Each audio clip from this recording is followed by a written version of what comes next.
بسم الله الرحمن الرحيم كتاب أنزلناه إليك مبارك ليدبروا آياته وليتذكر أولو الألباب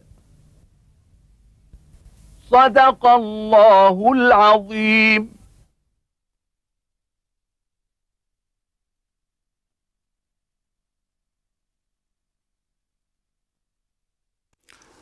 الحمد لله رب العالمين، والصلاة والسلام على عبده ورسوله الأمين سيدنا ونبينا محمد وعلى آله وأصحابه ومن اهتدى بهداه وعمل بسنته إلى يوم الدين.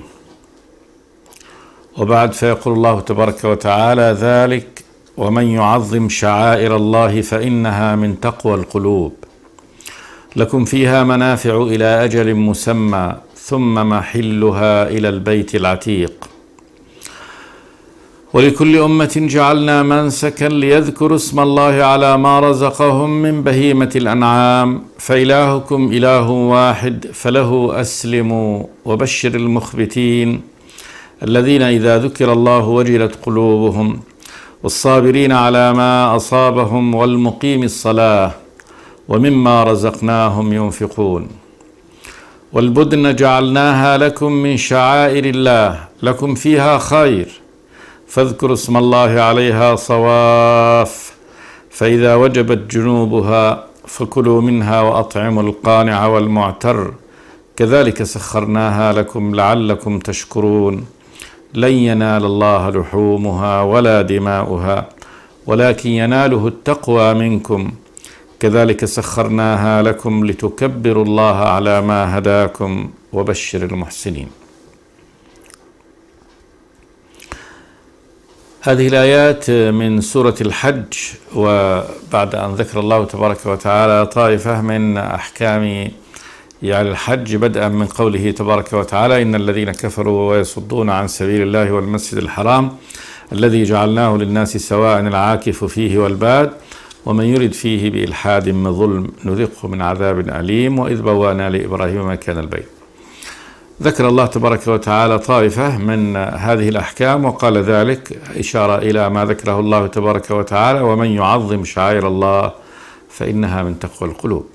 آية جامعة يخبر سبحانه وتعالى أن تعظيم شعائر الله، ومعنى تعظيم هذه الشعائر يعني إجلالها وإكبارها وإنزالها منازلها، والعلم بأن كل أمر من هذه الأمور الشعائر هي الأماكن والأعمال التي تشعر بأنها من الله تبارك وتعالى، أحكامها أقامها الله تبارك وتعالى، فهي معلمة مشعرة.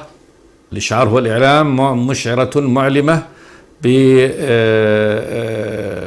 بالأهمية والحكم والنسبة، أنها منسوبة من الله تبارك وتعالى، وأهمية ذلك وأن الله هو الذي شرعها سبحانه وتعالى. فالمؤمن من أعظم شعائر الله تبارك وتعالى في الأرض، لأنه فرد يقيم أمر الله تبارك وتعالى، يشهد أن لا إله إلا الله وأن محمد رسول الله. الكعبة من شعائر الله تبارك وتعالى، الأذان من أعظم شعائر الله تبارك وتعالى، الصلاة من شعائر الله، الصوم، كل أعمال الدين هذه من شعائر الله تبارك وتعالى. وشعائر الله تبارك وتعالى التي قد أقامها في هذا المكان في الحج أمور عظيمة. الكعبة يجب أن تعظم وتكرم، المسجد الحرام والأحكام التي ذكر جعلها الله تبارك وتعالى له، الصفا والمروة كما قال جل وعلا: إن الصفا والمروة من شعائر الله فمن حج البيت واعتمر فلا جناح عليه أن يطوف بهما. فتعظيم البدء، النهاية، هذه الأماكن، تعظيم العمل نفسه الذي يقوم به، وأن هذا عمل من أعمال العبادة، طواف أو سعي أو رمي جمار، كل هذا من شعائر الله تبارك وتعالى، يجب أن يعظم. ذلك ومن يعظم شعائر الله. كذلك من شعائر الله تبارك وتعالى البدن التي تهدى إلى البيت، وأنها تشعر، يوضع لها علامة، إما بقلادة تقلد بها، وكان النبي يقلد الغنم، أو بعلامة من دم في الإبل تشعر بالدم، يضرب جانب من سنامها بسهم حتى يسيل الدم، ثم يلبد الدم على جانب السلام، فإذا رآها من رآها علم أن هذه مهداة لبيت الله تبارك وتعالى لتذبح هناك فتصبح من شعائر الله. فالهدي وكذلك الفدية، الهدي أيا كان مع الحاج أو بغير الحاج، وكان النبي يهدي وغير حاج صلوات الله والسلام عليه. هذا كله من شعائر الله. ذلك ومن يعظم شعائر الله فإنها من تقوى القلوب. إن هذا التعظيم من تقوى القلوب، لأنه عندما يعظم هذا فإن هذا نابع من خوفه مخافته من الله تبارك وتعالى وتعظيمه لأمر الله عز وجل. فلما كان يعظم الله تبارك وتعالى ويعظم فإنه يعظم أمره ويعظم كل ما نسب إلى الله تبارك وتعالى. هذا من تقوى القلوب، والتقوى محلها القلب، كما قال النبي صلوات الله والسلام عليه: التقوى ها هنا، التقوى ها هنا، التقوى ها هنا، يشير إلى صدره 3 مرات صلوات الله والسلام عليه. ثم قال جل وعلا: لكم فيها منافع إلى أجل مسمى ثم محلها إلى البيت العتيق. هذا فيما يهدى للبيت، الهدي. فهذه قال جل أباحها الرب تبارك وتعالى أن ينتفع بها يعني أصحابها ومهدوها إلى أجل مسمى. إلى أجل مسمى هو سوقها حتى تذهب إلى يعني يوم النحر فتذبح فيه، كما رأى النبي صلى الله عليه وسلم رجلا يسوق بدنه لا يركبها، فقال له النبي: اركبها. فقال: يا رسول الله إنها بدنة. فقال: اركبها. فقال: يا رسول الله إنها بدنة. فالنبي قال له: اركبها لا أم لك. فزجره النبي صلى الله عليه وسلم وأمره بركوبها، وذلك أن العرب كانت يعني من تعظيمها القديم لأمر الهدي أنهم لا يركبونها ما دام أنها نسبت إلى البيت وأنها. فجاء الإسلام وأباح بأن ينتفع بلبنها وينتفع بركوبها هذه المدة. لكم فيها منافع إلى أجل مسمى، يعني حتى تصل إلى الوقت الذي تذبح فيه، ثم محلها إلى البيت العتيق. محلها عندما تذبح ويوزع لحمها بعد ذلك إلى البيت العتيق، بيت مكة الكعبة الذي اعتقه الله تبارك وتعالى من كل عات وظالم وجبار، وحفظه الله تبارك وتعالى بحفظه وصونه، وظل هذا إلى آخر الزمان. وكذلك هو البيت العتيق القديم الذي أقامه الله، فهذا أول بيت بني لعبادة الرب تبارك وتعالى. إن أول بيت وضع للناس للذي أول بيت وضع في الأرض ليعبد فيها الرب تبارك وتعالى هو بيت مكة. إن أول بيت وضع للناس للذي ببكة مباركا وهدى للعالمين. ثم قال جل وعلا: ولكل أمة جعلنا منسكا ليذكروا اسم الله على ما رزقهم من بهيمة الأنعام. أن هذه المناسك التي شرعها الله تبارك وتعالى لعباده المسلمين على لسان رسوله بالحج ليست هذه المناسك خاصة بهذه الأمة، بل إن الله تبارك وتعالى شرع كذلك يعني للأمم السابقة مناسك ينسكونها ليذكروا اسم الله تبارك وتعالى على ما رزقهم من بهيمة الأنعام. فالتشريع الذبح والقربان لله تبارك وتعالى ببهيمة الأنعام أن يذبحها قربة إلى الله تبارك وتعالى قد كانت في كل الشرائع السابقة. جعله الله تبارك وتعالى لهم مناسك على هذا النحو بصور معينة ينسكونها، يقدمون قرابين إلى الرب تبارك وتعالى. وهكذا أيضا في شرعة الإسلام جعل الله تبارك وتعالى شرع لنا هذا القربان الذي هو الهدي وهو الفدية يتقرب به إلى الله تبارك وتعالى. ولكل أمة جعلنا منسكا ليذكروا اسم الله على ما رزقهم من بهيمة الأنعام. التقرب إلى الله تبارك وتعالى بذبح بهيمة الأنعام قربانا إلى الله تبارك وتعالى. فإلهكم إله واحد، إلهكم الذي شرع هذا هو إله واحد، إلهكم معبودكم. فالإله هو المعبود. إلهكم أيها يعني المسلمون مع يعني الأمم السابقة أمم الهداية النصارى واليهود وغيرهم، إله واحد هو الذي شرع هذا التشريع سبحانه وتعالى. فله أسلموا له لله تبارك وتعالى الذي لا إله غيره، أسلموا انقادوا وأذعنوا. في الإسلام بمعنى الانقياد والطاعة والإذعان. وكذلك ادخلوا في هذا الدين دينه الإسلام الذي بعث به محمد صلوات الله وسلامه عليه. وبشر المخبتين، أمر للرسول صلى الله عليه وسلم أن يبشر المخبتين. المخبت هو الخاضع الخاشع الذليل لربه، لأن الخبوت هو يعني الهبوط والتصاق بأرض. قل هذه الأرض خبت، يعني أنها ديت. ونقول خبت النار بمعنى أنها بعد ما كانت مشتعلة وعالية خلاص خفت وهبطت إلى الأرض. فالعبد المخبت هو العبد الخاضع الذليل الخاشع لربه سبحانه وتعالى.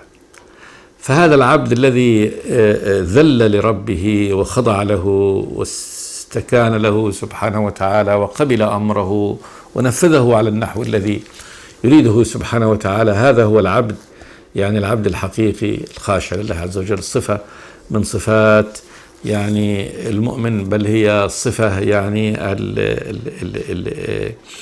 المنظر العام للمؤمن في أنه دائما ذليل لله تبارك وتعالى، خاضع لأمره، منفذ لأحكامه سبحانه وتعالى، غير متأب عليه ومستكبر ومستعلي عن أمره جل وعلا. وبشر المخبتين الذين إذا ذكر الله وجلت قلوبهم. هذه صفات هؤلاء المخبتين. فالمخبت صفة عام، وكل عبد مؤمن هو مخبت لله تبارك وتعالى. الذين إذا ذكر الله وجلت قلوبهم. إذا ذكر الله تبارك وتعالى، ذكر الله ولا بالبناء لما يسمى فاعله، ذكر الله تبارك وتعالى في كتابه على لسان رسوله على لسان ذاكر على طول. وجلت قلوبهم، الوجل الخوف، يعني خافت وخشيت قلوبهم من الرب تبارك وتعالى.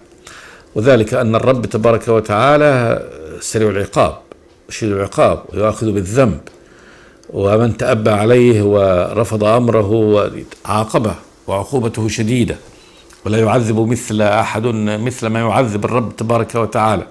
فيومئذ لا يعذب عذابه أحد ولا يوثق وثاقه أحد. فالمؤمن لذلك دائما يخاف من ربه سبحانه وتعالى، ويقدم الخوف على كل يعني شعور آخر. يقدم الخوف على الرجاء، ويقدم الخوف على المحبة. فإن الله تبارك وتعالى من حقه سبحانه وتعالى على عباده أن يخافوه وأن يتقوه أول شيء يعني. ثم أن يرجوه وأن يطمعوا في إحسانه سبحانه وتعالى، فهو الرب الغني الكريم المسامح سبحانه وتعالى. ثم أن يحبوه لآلائه وإفضاله ولصفاته العليا سبحانه وتعالى. لكن الخوف مقدم على كل ذلك. الذين إذا ذكر الله وجلت قلوبهم، الصابرين على ما أصابهم، والمقيم الصلاة ومما رزقناهم ينفقون. فهؤلاء العباد هم المخبتون، الصابرين على ما أصابهم. الصبر يعرف بأنه حبس النفس على المكروه دون تململ واعتراض.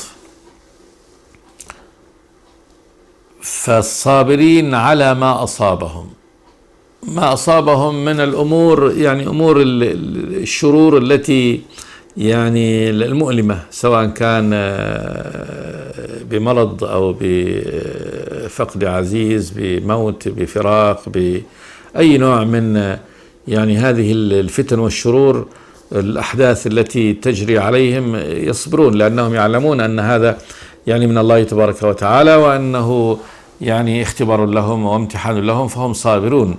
كل ما أصابهم يصبرون عليه. وكذلك ما أصابهم من مشقات الأمر، يعني لو مشقات في العبادة تشق عليهم فإنهم كذلك يصبرون على هذا، يصبرون على الصيام في الحر الشديد، الجهاد وآلامه وجراحاته وبلائه. فأمور كذلك الصبر على العبادة. والصابرين على ما أصابهم والمقيم الصلاة ومما رزقناهم ينفقون. إشادة من الرب تبارك وتعالى ووصف لهؤلاء بأنهم مقيمي الصلاة. وإقامة الصلاة يعني تعديلها، إقامتها على الوجه الأكمل الذي يحبه الله.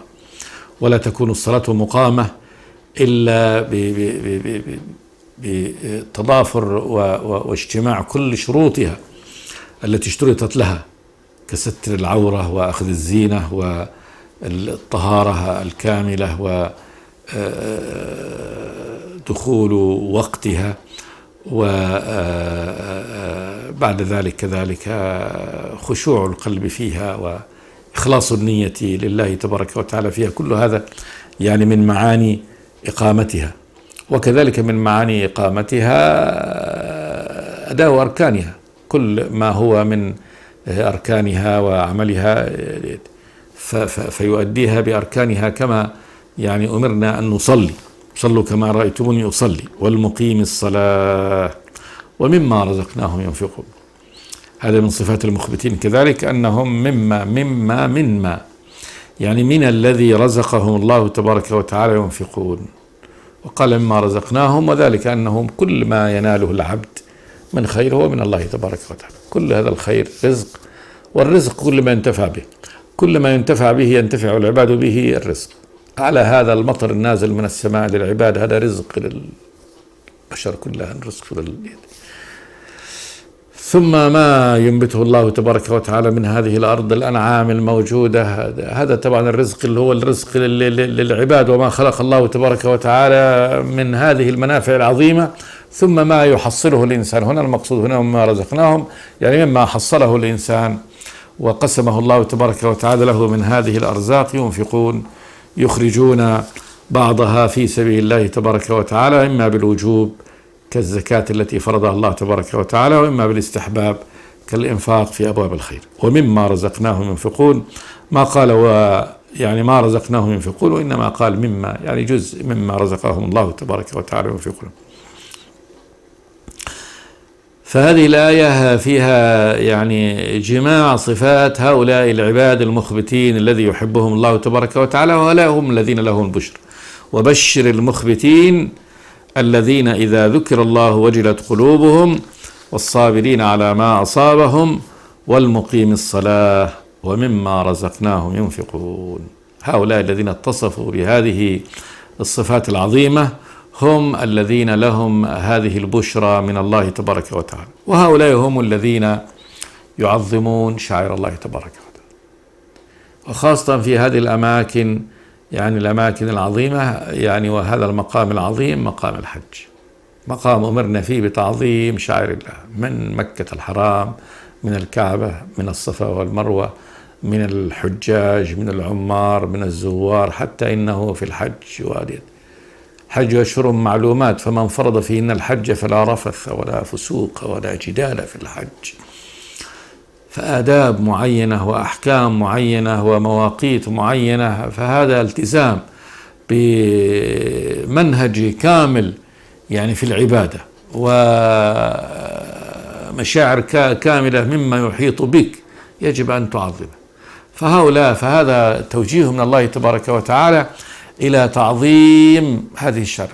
ذلك ومن يعظم شعائر الله فإنها من تقوى القلوب، لكم فيها منافع إلى أجل مسمى ثم محلها إلى البيت العتيق، ولكل أمة جعلنا منسكا ليذكروا اسم الله على ما رزقهم من بهيمة الأنعام فإلهكم إله واحد فله أسلموا. وبشر المخبتين الذين إذا ذكر الله وجلت قلوبهم، الصابرين على ما أصابهم، والمقيم الصلاة ومما رزقناهم ينفقون. ثم ذكر الله تبارك وتعالى يعني البدن، وهي من شعائر الله، وأعطاها الأحكام التي يعني ينبغي أن التي يجب على المسلمين والحجاج أن يعني ينفذوها فيها. فقال جل وعلا: والبدن جعلناها لكم من شعائر الله. البدن جمع بدنة، والبدنة هي يعني الناقة، سميت بدنة لكبر وعظم بدنها.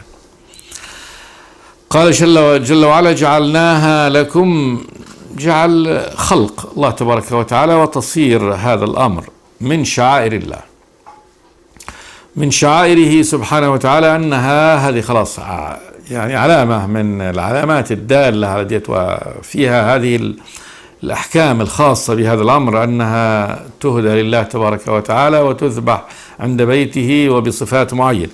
والبدن جعلناها لكم من شعائر الله لكم فيها خير.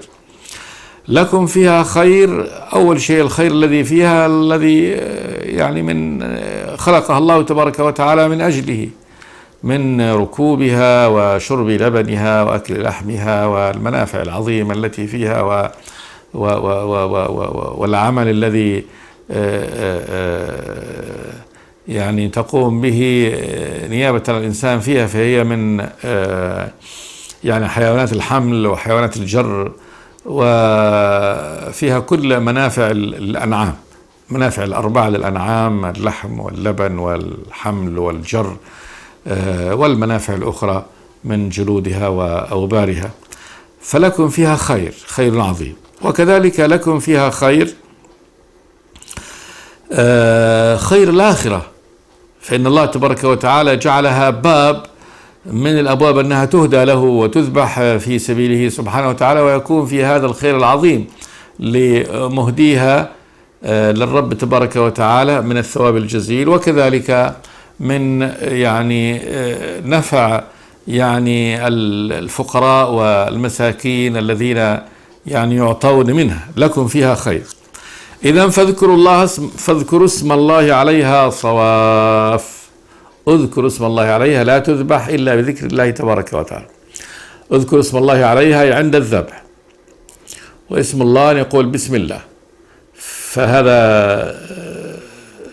وهذا يعني التبرك بذلك، وكذلك أن هذا بإذنه وسماحه، فالتسلط على هذا الحيوان وذبحه والانتفاع بلحمه إنما كل هذا بسم الله تبارك وتعالى.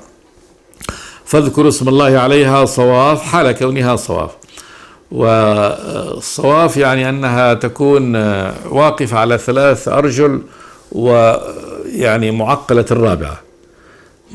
الرابعة تعقل يعني الرجل الأمامية، إحدى الأرجل الأمامية منها، ثم تذبح وهي واقفة على هذا النحو. يقف الذابح عند جناحها الأيسر ويذبحها بيمينه بقوله بسم الله. فاذكروا اسم الله عليها صواف. فإذا وجبت جنوبها بعد الذبح أو بعد النحر، لأنها يعني تنحر، الإبل تنحر من مكان النحر التقاء العنق بالبدن، فإذا وجبت جنوبها وقعت بعد ذلك، بعد أن يعني ينزل دمها فتقع على الأرض. فإذا وجبت جنوبها، والوجوب الوقوع والثبوت على الأرض، فكلوا منها وأطعموا القانع والمعتر. كلوا منها أمر من الله تبارك وتعالى لعباده الذين أهدوا هذه البدن إلى الرب تبارك وتعالى، أن يأكلوا من ما أهدوه للرب تبارك وتعالى إباحة فيه، وكذلك فيه يعني تكريم ولأن الإنسان يأكل من هديته التي يهديها، فتكون هذا معنى أنه قد اختار أفضل ما عنده، وأنه يأكل من هذا وليس يعني مستكبرا ولا مستعليا أن يأكل من طعام الفقير. فهذا كذلك يكون يعني من شرف الطعام وحسنه أن يأكل منه مهديه. فكلوا منها وأطعموا القانع والمعتر. أطعموا بعد ذلك القانع والمعتر. القانع والمعتر صفتان للفقير، فقير قانع لا يسأل، يعني أنه قانع بما عنده ولا يسأل الناس وإن كان فقيرا. والمعتر فقير ولكنه يعتر بمعنى أنه يسأل ويدور على الناس وقد يطلب، يعني هذا وهذا، سواء كان رجلا يعني قانعا لا يسأل، أو يطوف ويسأل فيعطى هذا وهذا. قال جل وعلا: كذلك سخرناها لكم لعلكم تشكرون. كذلك هذا التسخير سخرناها لكم. التسخير والتذليل، يعني أن جعلها الله تبارك وتعالى مع كبر حجمها وقوتها وشدة بأسها ليست وحشا نافرا من استغلال الإنسان له وتسخير الإنسان له، بل سخرها الله تبارك وتعالى. فإنه البعير هذا مع قوته البدنية الهائلة وشدة بأسه لكنه مذلل. يأتي الطفل الصغير وينيخه، يقول له أخ، وينيخه على الصخر فيذل ويركبه ويضربه بعصاه ويسوقه يمنى ويسرى. فهذا المخلوق القوي الشديد، لكن الله تبارك وتعالى سخره. الإنسان يحبسه في المكان ويطعمه ما شاء ويركبه ويجعله يحمل متاعه الثقيل وينيخه حيث يريد ويديره في ساقيته وطاحونته تذليل.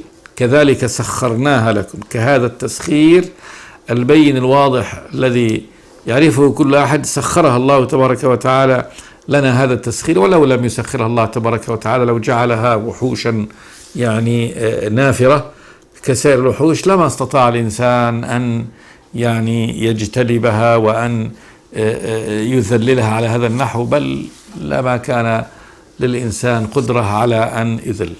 فهذه الأنعام انظر كيف ذللها الله تبارك وتعالى، الثور العظيم الكبير كيف ذلله الله تبارك وتعالى. كذلك سخرناها لكم لعلكم تشكرون، لعلكم أيها العباد تشكروا الله تبارك وتعالى أن يعني سخر لكم هذه بهيمة الأنعام على هذا النحو. ومن أشرف يعني هذه بهائم الأنعام الإبل، وكيف سخرها الله تبارك وتعالى وذللها. إذن يعني اذبحوها لله تبارك وتعالى على هذا النحو الذي أمركم به. ثم قال جل وعلا: لن ينال الله لحومها ولا دماؤها ولكن يناله التقوى منكم كذلك سخرناها لكم لتكبروا الله على ما هداكم وبشر المحسنين. لن ينال الله لحومها ولا دماؤها، يعني أن الرب تبارك وتعالى هو الرب الإله العظيم الغني سبحانه وتعالى، وأنه ليس فقيرا إلى يعني أن تنفعوه بلحوم يعني هذه ولا بدمائها أن تذبح يعني سدى له. وإنما الله تبارك وتعالى أمركم بما أمركم به، بأن يعني تهدوا هذه الهدايا وتذبحوا هذا الذبح. يريد منكم تقوى القلوب. الذي يريده الله تبارك وتعالى هو الامتثال، أن يمتثل العبد أمر الله تبارك وتعالى، وأن يذعن لأمره جل وعلا وينفذ الذي طلبه الله تبارك وتعالى منا على النحو الذي أراده الله تبارك وتعالى. فتقوى القلوب انقياد القلب لله تبارك وتعالى وإذعانه له، وفعل هذا الفعل هو هذا الذي يحبه الله تبارك وتعالى من العباد، وهو الذي ينال الله تبارك وتعالى، يناله الله يعني إخلاص القلوب، هذه التي هي يعني مراد الرب تبارك وتعالى من ذلك. وليس مراده أن يعني يتقرب العباد إليه بهذه اللحوم وهذه الدماء. لن ينال الله لحومها ولا دماؤها ولكن يناله التقوى منكم. ينال الرب تبارك وتعالى، لأن الله تبارك وتعالى يحب منكم سبحانه وتعالى أن تتقوا وأن تخافوا. كذلك سخرناها لكم لتكبروا الله على ما هداكم وبشر المحسنين. أعاد الله تبارك وتعالى التذكير بتسخير هذه الأنعام للعباد. كذلك سخرها لكم لتكبروا الله على ما هداكم. تسخير هنا والتذليل حتى تكبروا الله تبارك وتعالى، تكبروه تعظموه. الله أكبر كلمة عظيمة، أن الله أكبر من كل شيء، أكبر من كل مخلوقاته سبحانه وتعالى. فهو الإله الكبير الذي كل هذه المخلوقات يعني حقيرة وصغيرة بالنسبة إليه. السماوات السبع والأراضين يعني في كف الرحمن إلا كخردل في يد أحدكم. فالله أكبر من كل مخلوقاته سبحانه وتعالى، وهو الأعظم. فتكبروا الله تبارك وتعالى، تعظموه هذا التعظيم على ما هداكم إلى دينه وإلى الإسلام وإلى هذه الشرعة، وإلى أن تذبحوا على هذا النحو وتعبدوه سبحانه وتعالى عن هذا النحو. وبشر المحسنين، أيضا بشارة للمحسنين أهل الإحسان. والإحسان هو أن يؤتى بالشيء حسنا على أكمل الوجوه. الشيء المحسن هو المحسن، والذي أحسن فيه أن الذي يؤتى به على أكمل وجوهه، كما قال النبي إن الله كتب الإحسان على كل شيء، فإذا قتلتم فأحسنوا القتل وإذا ذبحتم فأحسنوا الذبح وليحد أحدكم شفرته وليريح ذبيحته. فالله كتب علينا الإحسان في كل شيء، ونأتي بكل أعمالنا على أتم وأكمل وجوهها. وبشر المحسنين الذين يؤتون بأعمالهم على أتم وجوهها. وهذا الإحسان لا يكون إلا بمراقبة الرب تبارك وتعالى. مسؤول النبي عن الإحسان قال أن تعبد الله كأنك تراه فإن لم تكن تراه فإنه يراك. فمن كان يعبد الله تبارك وتعالى وكأنه يرى الرب تبارك وتعالى فإنه يأتي بكل أعماله يعني على أتم الوجوه، صلاة، صياما، زكاة، حجا، ذبحا لله تبارك وتعالى وقربة، يأتي بها على أحسن وجوه. وهذا هو الإحسان. وبشر المحسنين. بهذا تنتهي هذه الفقرة من هذه السورة الخاصة بالحج، ويبدأ فاصل جديد من هذه السورة. إن الله يدافع عن الذين آمنوا إن الله لا يحب كل خوان كفور. نأتي في الحلقة الآتية إن شاء الله. صلى الله وسلم على عبده ورسوله. بسم الله الرحمن الرحيم. كتاب أنزلناه إليك مبارك ليدبروا آياته وليتذكر أولو الألباب. صدق الله العظيم.